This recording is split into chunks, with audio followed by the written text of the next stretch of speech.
विद्यार्थियों, आज की इस वीडियो में हम बात करने वाले हैं आय के वर्तुल प्रवाह के बारे में या आय के चक्रीय प्रवाह के बारे में। मतलब किसी भी अर्थव्यवस्था में आय का प्रवाह कैसे होता है, आज की इस वीडियो से हम समझेंगे।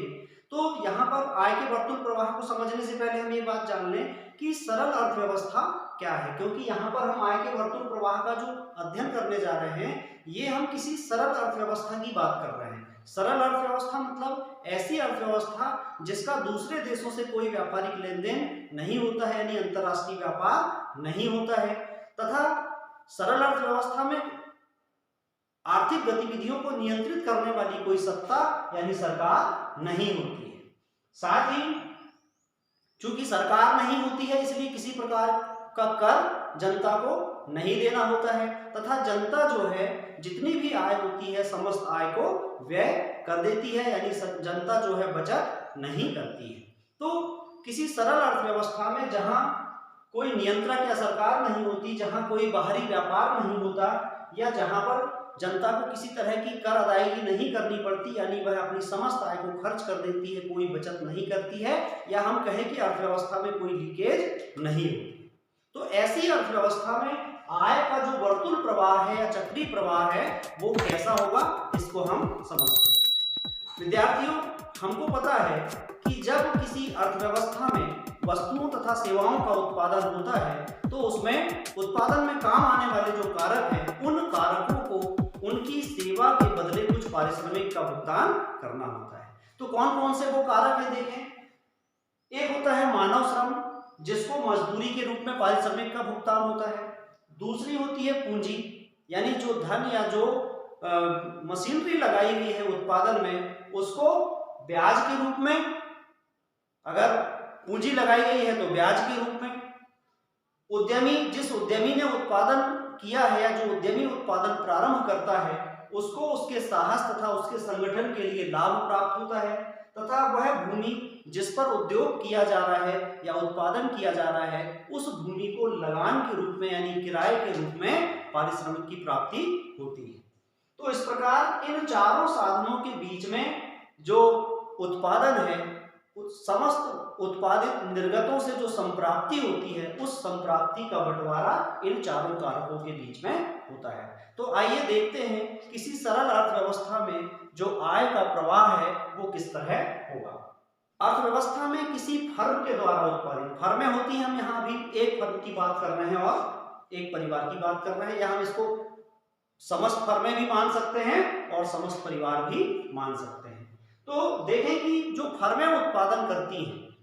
फर्में या तो वस्तुओं का सेवाओं का उत्पादन करेंगी, वस्तुओं का उत्पादन करेंगी या सेवाओं का उत्पादन करेंगी। ये समस्त सेवाएं तथा वस्तुएं जो फर्म के द्वारा उत्पादित की जाती हैं इनका उपभोग कौन करता है, परिवार करता है, परिवार के सदस्य करते हैं।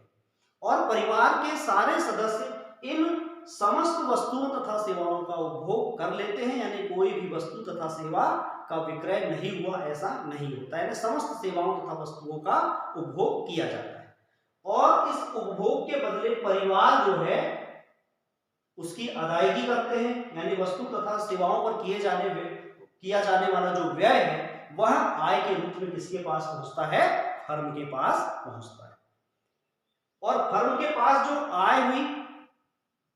इस आय को फर्म उत्पादन के इन कारकों के बीच में बंटवारा करती है और ये पैसा पुनः परिवार के पास पहुंचता है इन साधनों को बंटवारे के पश्चात, और ये पुनः इसको व्यय करते हैं। यहां पर आप देखें कि जो कारक अदायगी यानी जो उत्पादन के कारक हैं उन कारकों को उनके पारिश्रमिक के रूप में भुगतान होता है, और इस तरह से फर्म को होने वाली जो आय है वह इनके पास पहुंच जाती है, परिवार के पास पहुंच जाती है। और परिवार जो है इन कारक सेवाओं को सेवाएं किसको प्रदान करेंगे, फिर फर्म को सेवाएं प्रदान करेंगे, क्योंकि फर्म जब कारक अदायगी करती है यानी परिवारों के द्वारा किए गए सेवा के बदले ही उनको कारक अदायगी होती है। तो यहाँ पर कारक अदायगी को दिखाया गया है तथा यहाँ पर व्यय तथा वस्तुओं तथा सेवाओं के उपभोग को दिखाया गया है। तो यहाँ पर हम कह सकते हैं वस्तुओं तथा सेवाओं का बाजार है, यानी ऊपर की तरफ में जो दोनों तीर के चिन्ह दिखाए दिखाए गए हैं ये वस्तुओं तथा सेवाओं के बाजार को दिखाए गए हैं। इस बाजार में फर्मों के द्वारा उत्पादित समस्त वस्तुओं तथा सेवाओं को परिवारों के द्वारा उपभोग किया जाता है तथा उनके द्वारा जो आय अर्जित की गई थी उस अर्जित आय को, समस्त आय को व्यय कर दिया जाता है जो फर्मों के पास पहुंच जाती है। तो इस प्रकार किसी सरल अर्थव्यवस्था में जहां कोई सरकार नहीं है, बाह्य नियंत्रक नहीं है, जहां पर जनता समस्त आय को खर्च कर देती है तथा कोई टैक्स नहीं देना होता है, ऐसी स्थिति में पूरी की पूरी जो आय है वह खर्च कर दी जाती है और खर्च करने के बाद फर्मों को प्राप्त होती है और फर्म कारक अदायगी के रूप में पुनः परिवारों को प्रदान कर देती है और परिवार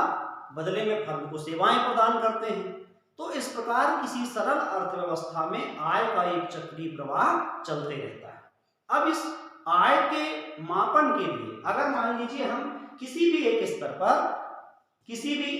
पर एक बिंदु पर, अगर जैसे यहाँ पर आप देखें कि परिवार के द्वारा किया गया व्यय, यानी अर्थव्यवस्था में जितने भी परिवार हैं समस्त परिवारों के द्वारा किए गए व्यय को अगर हम किसी बिंदु पर उसका योग कर लें, किसी समयावधि में उसका हम योग ज्ञात कर लें, तो हम कहेंगे कि यह आय ज्ञात करने की या राष्ट्रीय आय ज्ञात करने की व्यय विधि है। यानी अगर हम परिवारों के द्वारा किए गए समस्त व्यय की गणना करके राष्ट्रीय आय ज्ञात करते हैं तो यह राष्ट्रीय आय की व्यय विधि कहलाएगी। दूसरा तरीका क्या हो सकता है कि फर्मों के द्वारा जो वस्तुओं तथा सेवाओं का उत्पादन किया गया है, यहाँ पर फर्मों के द्वारा वस्तुओं तथा सेवाओं का उत्पादन किया गया है, अगर हम किसी समयावधि में इन वस्तुओं तथा सेवाओं की मात्रा का मौद्रिक मूल्य ज्ञात कर लें तो हमें राष्ट्रीय आय प्राप्त हो जाएगी, क्योंकि सभी स्तर पर जो आय है वह आय या व्यय जो है वह बराबर है। यहाँ आप देख रहे हैं कि सरल अर्थव्यवस्था में समस्त व्यय बराबर होता है समस्त आय के। तो हम या तो परिवारों के द्वारा किए गए समस्त व्यय की गणना कर लें या फर्मों के द्वारा उत्पादित समस्त वस्तुओं और सेवाओं के मौद्रिक मूल्य का योग ज्ञात कर लें। अगर हम इस विधि से राष्ट्रीय आय ज्ञात करते हैं तो इसे हम कहेंगे उत्पाद विधि, यानी राष्ट्रीय आय ज्ञात करने की उत्पाद विधि। तीसरा तरीका देखिए, तीसरा तरीका जो है फर्मों के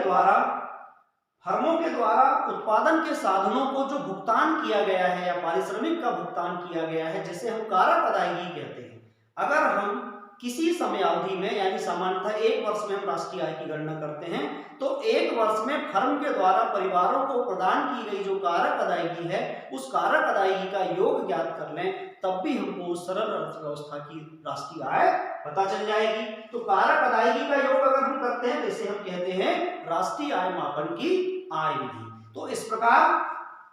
किसी सरल अर्थव्यवस्था में राष्ट्रीय आय या आय का जो चक्र है वह चक्र चलते रहता है। फर्मों के द्वारा